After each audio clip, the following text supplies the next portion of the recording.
expand the conversation about how TVET can be improved across the country. We're fortunate to be joined now by Mausi Nudekoa. She's the Director General for the Ghana TVET service, joining us in studio. Thank you for your time here on The Pulse. We know that the Ghana Education Service recently released a statement indicating to us that a significant portion of the admissions that are being made this year will find some of these prospective students find their way into TVET schools.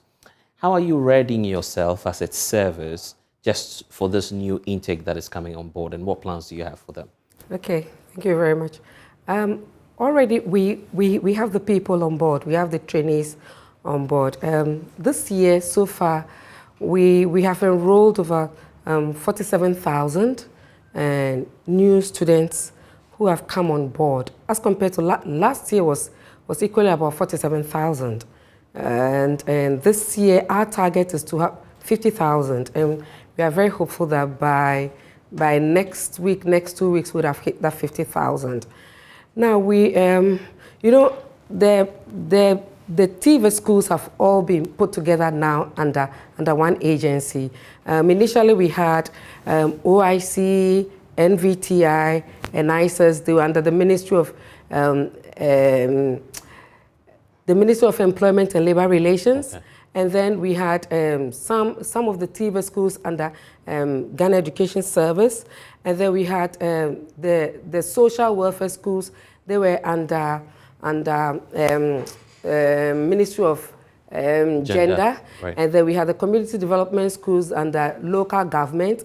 Then we had the farm institutes, and they had the youth leadership training schools that were under. So the energies were scattered and dotted all across. They were, you see. And there wasn't any standardization. People were their own curriculum. And so all have been brought together now under the Ghana TVET service. And now the free TVET has been rolled out. Initially, it was only the TVET schools that were under the Ghana Education Service that were benefiting from the free yes. So now all of them now are benefiting, and that is what it's seen. A lot of people now go into choosing TVET schools. Initially, some years back, you would get people who would want to go to the TVET schools where people who do not perform very well at the BC level. But this year, I tell you, some people have a grade 7 choosing TVET school as their first choice. Because the long-held perception has been that, well, people who are not academically quote-unquote smart are the ones who find themselves in the TVET schools. You say that narrative is changing. It is changing because the way to go for this country to develop has to be TVET. It's TVET that has made these developed countries that we see our people, everybody wanting to go there. I mean, it is TVET that made them develop. And so Ghana has also realized, and this government has realized that TVET is the only way to go. TVET is the one that is going to create employment for the youth who find themselves unemployed. There's a lot of business in this country. I mean, the construction, when you go to the construction industry, even everything you see in the studio here is TVET. Now, all these things are imported. And when it comes to the expertise, some years back, if like you see a road being constructed, you see that there's an expatriate also there in charge, because they are very good at that. Now, Ghana has realized that, look, let us invest. If really want this country to develop, then the way to go is TVET. That is why this government has spent a lot of money. The previous government also did, but this government has spent a lot more money in modernizing the schools. Now, the former NVTI schools, the 34 NVTI schools, all have been modernized. They've built extra classrooms, labs, IT labs, and the workshops with modern equipment. And a lot more are being built. And we are looking at eventually maybe building some TVET incubators. We don't have any TVET incubators in this country. The sub-region has not. Ghana is looking at that and want to create that kind of hub that people from even if not the whole of Africa, but West Africa, people want to come here and build their capacity and get people become good TVETans, because God is the first TVETan.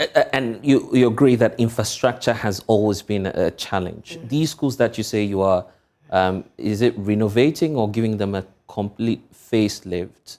How many of them for now have you dealt with? And are you having some more targets to either construct new ones or to create more? In fact, the 34 NVTI, former NVTI schools, all of them have been modernized. You've modernized all of them? All of them. We had, the project was about over 112 million euros. That went into that. When you visit any old NVTI school, you see that the story is not the same. And more are being done. We're looking at workshops. I mean, having modern workshops. And you know what? Now we are introducing the dual TVET. It means that a lot more hands-on. We're looking at having 70% training, hands-on practicals, and 30% theory. So now the TVET service is collaborating with industries. The one district, one factory are SAM, and then the other old existing factories are going to take on our students, and we are going to pilot it so that they would have real hands-on training, and as compared to at first that we were doing more of grammar TVET, this time it's more of practicality TVET. Yeah. I want to, of course, relate what's happening now in the conversation we're having to Ghana's current economic predicament. We're not doing so well in terms of our economy. And part of the assessment is that if we had revamped our TVET education, or if we had more hands-on practical and people who can go out to create their own businesses, we wouldn't have found ourselves in this situation. How are you hoping to contribute your quota towards Ghana's economic recovery? You know, we like I said, it is the modernization of the schools. One that is very paramount, and then the building of the capacity of the instructors. Now, a lot of capacity building workshops are being organized for the instructors, and compulsorily they go on attachment. All instructors have to go on attachment. During the holidays, they don't sit doing nothing, but then they go and learn new things to come and teach the students. TVET is all about expanding cottage industries. Cottage industrialization is the way to go, and that is what TVET service is looking at.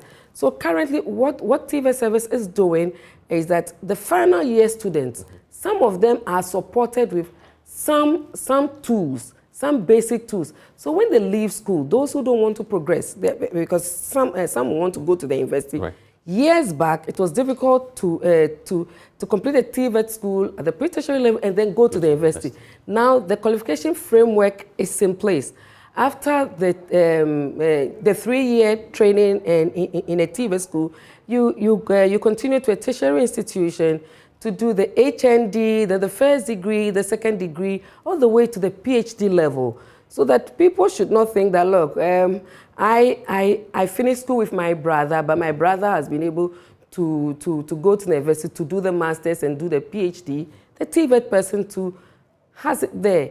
And then those who don't want to, because it's not everybody who would want to go the academic way, but want to set up his or her own small cottage in some industry somewhere. Every community must have this thing. So we are even encouraging our students and helping them to form cooperatives. That after school they come together as cooperatives and they are and form their own company. So yes, they can absolutely. Okay. Do you have a target? Maybe a number of the students that you're targeting, to give them first of all the equipment, and there will be the issue of capital because they need to start up their businesses. Are you giving them startups, something to start, something small to start their business? This is not going to be the first time. This is going to be the beginning. some of the TVET agencies, for instance, NVT at that time when it was in existence and I was the executive director, that was what we were doing.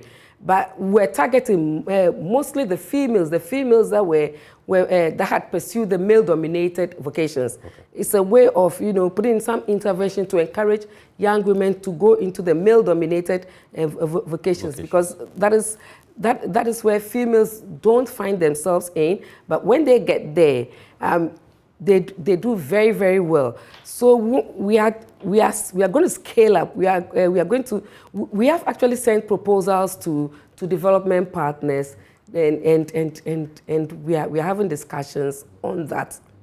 Okay, job creation should be a part of the package. How are you translating what's happening in the TVET sector to job creation? Because a lot of the youth out there do not have jobs. Do you have a plan for that? Okay, now what TVET service, what our schools are doing, and it's not only in the public schools, in the private schools, the private TVET schools as well. What we're doing is that we have training programs for even students who are in the universities, that during the holidays they go learn a trade. These short courses, these proficiency courses that they learn, maybe beading, maybe tiling, or visual arts or something of that sort, that when they finish school, then they can practice that alone. And we believe, TVET service believes that it's about livelihoods and markets. Letting them have access to the training is one. Now, helping to set them up is another. And then linking them to the markets. Yeah, it's another part of the coalition. Yes, it's also part. So we have a whole directorate or division that is responsible for that. And TVET service, as you know, is very new. It's less than 2 years old. So these are many of the plans that we intend to roll out. And finally, I'll ask the question about the new TVET schools that government is planning to build. Some have criticized the policy, saying that there would rather be a need for you to channel that resource into the pre-existing TVET schools that we have spread across the country. What's informing the decision, for instance, to construct more or new TVET schools aside what we have already? We need a lot of TVET schools in this country. When you compare the number of TVET schools we have, compare them with the grammar schools we have, it's just about one-fifth. The TVET schools are not many at all. If we want this country to be developed, we have to look at TVET. That is the reason why we are building more, and then we are modernizing the old ones. When it takes the ISS schools, for instance, many of them were community-based, and that is one area that government is looking at the right time. All the ISS schools would be modernized like the way the former NVTI schools were, and we need more. In fact, this country should have over 500, 600 to 1,000, even 1,000 TVET schools dotted around the country. We're wrapping up. There are parents watching us, some who are hesitant in allowing their children to opt for TVET courses. I'm sure that you've encountered some of these situations. What would you say to a parent out there or a student who's considering, or otherwise, whether or not to opt for TVET? I always tell people that if you want poverty to leave your family, the best way to go is to get into that space. Send your children to a TVET school. You hardly come across a TVET product. Someone who attended a TVET school and then sits home doing nothing. Dressmaking, tiling, and all that is TVET. So I'm encouraging parents that, look, TVET should not be the last option. Interestingly enough, this year, we had parents, we had ministers and CEOs and then sending their children to TVET schools. Some years back, it wasn't so. If a minister is even sending his child to a TVET school, then the farmer, if you don't want poverty to remain in your family, get your children in TVET school, and that's the way to go. Elsie, thank you for joining us here on The Pulse. And indeed, we'll see you again. Yeah, I would love to come back again and then speak on many other issues. Indeed, we're grateful for your time. And you're watching The Pulse. When we return, we'll talk about some steps the Fair Wages and Salaries Commission is taking to sanitize the public system. Please stay.